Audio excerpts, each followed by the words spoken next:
right, next up, Mary Stewart, our friend from Ottumwa. Mary is a powerhouse. She's been an activist for a long time, and she still is, and we really need her. So she's going to talk about hope, community activism, and what we really need, joy.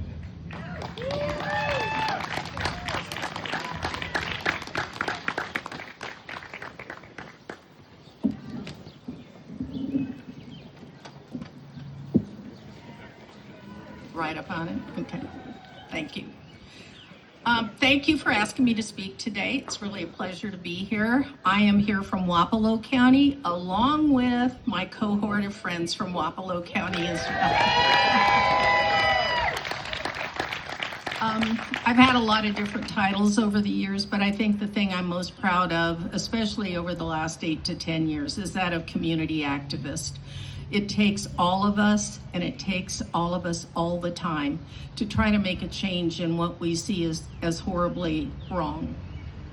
Like you, I get up each morning and I am horrified and often terrified by what I see happening around me.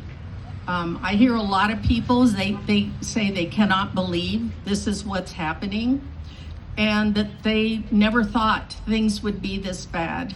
And truthfully, I never doubted for a moment after his first term in office that if he was ever able to regain that office, it would be every bit as bad as any of us thought that it could possibly be. And of course, we see what's happening now. Somebody the other day reminded me of something I had said to them during his last run for office, which I had completely forgotten. But I'd asked them if they would take a yard sign, maybe make a phone call, knock on a few doors. And they declined, giving me an explanation that was very reasonable. And I don't mean to downplay it in any respect. But they declined because they said they were afraid. And that was a very real thing, especially in southern Iowa, where towns are small and communities are close. I understood exactly what they were saying. They were afraid of negative comments from their neighbors and other acquaintances. They were afraid their homes might be vandalized, not just the signs that they would have in the yard. And those were and are very legitimate concerns. And my reply at that time was, if you are afraid now, before he is in office, what will you feel like if he wins? And now we know. So here we are. It's as bad as many of us believed. It's worse than others thought or planned for it to be. And every day is a new horror story. But as grim as things are, there are some very, very positive things happening that I see every day, and I'm sure you do too. And our focus right now needs to be on the positive. So I'm just going to talk about a few things that make sense to me, and hopefully they make some sense to you, or you're able to view them or look at things maybe in a little different perspective. One is personal responsibility. We didn't get here today strictly because of one man. Granted, he has an oversized influence, but a lot of things happened along the way, and we did think that democracy and voting, or democracy, took place in the voting booth. And as you've heard from others, there is a lot more involved with maintaining a vibrant and democratic government than simply that. We need to take some personal responsibility, and that means engaging in the process. It means volunteering and doing something, even when you don't feel like doing it. I know my friends here have heard me say this before, but during the election year leading up to Biden, I invented for myself this 15-minute rule. When you thought you just couldn't go any longer, or make another phone call, or stay on the computer even 2 minutes more, I'd go, I'm just going to give this 15 more minutes, and then I'll be done with this. And quite honestly, once you gave yourself that 15 more minutes, you could say to yourself, but if I just stayed another 5 minutes, I could finish these last few names on the list. So I'm not saying that's something that works for everybody, but it certainly worked for me. And I think particularly in these times, it's worthy of consideration. There isn't any time to waste right now. It's up to us. Our time is now. We are the solution, and persistence over time is what it will take us to win this fight. Another area I look at a lot is community, and that's what we've got here today. And it's never been more important, never been more necessary. And people are showing up who've never shown up before. People who didn't see any place in the role of activist for them. People that didn't participate in rallies or in demonstrations. They've never shown up or shown up to events. We are a community of support and of action for a cause and for each other. There is strength in numbers. People are reaching out to enlist others to the cause, and we need to expand our circle. You know, even if you bring one more person to the table or to the meeting or to the rally each time, it all adds up, and then we can turn up the volume on our communications. Take a break from Facebook and actually spend some time completing some action each and every day. The other thing that's really important right now is unity. And it's time to link arms not only within a community, but across southern Iowa. There are this whole tier of southern counties. Individually, we're each doing great things. You know, there's a great Indivisible group here. We've got Indivisible in Ottumwa. I'm originally from Centerville, which is a pretty conservative community. And within the last 6 months, they now have an Indivisible group numbering 75 people. I never thought I'd see that happen in Centerville. But, you know, here we are.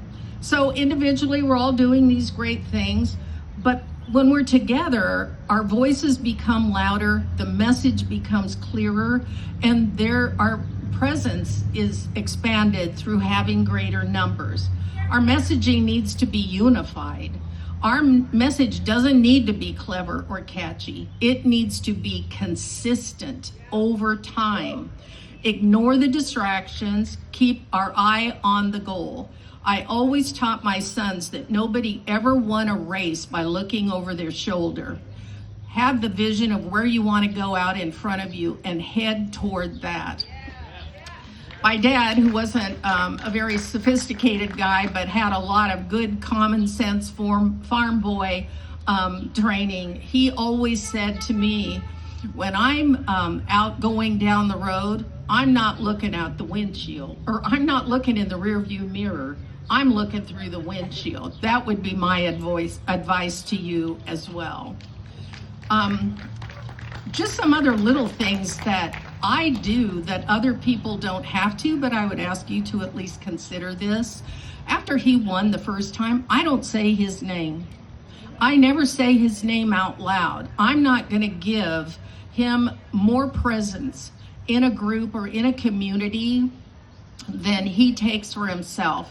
And I always print his name, if it has to be said, as DT and all in lowercase letters.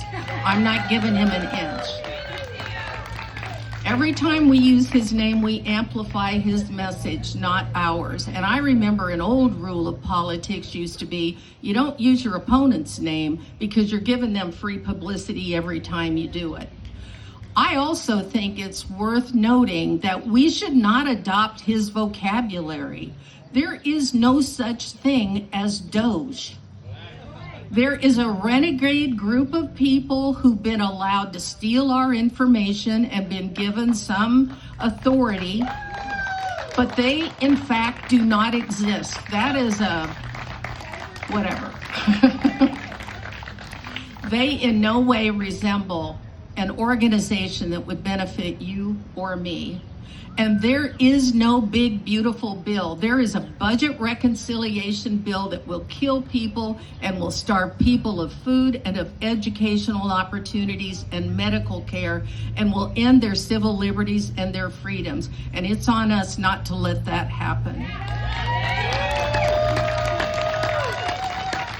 And there is no alligator Alcatraz.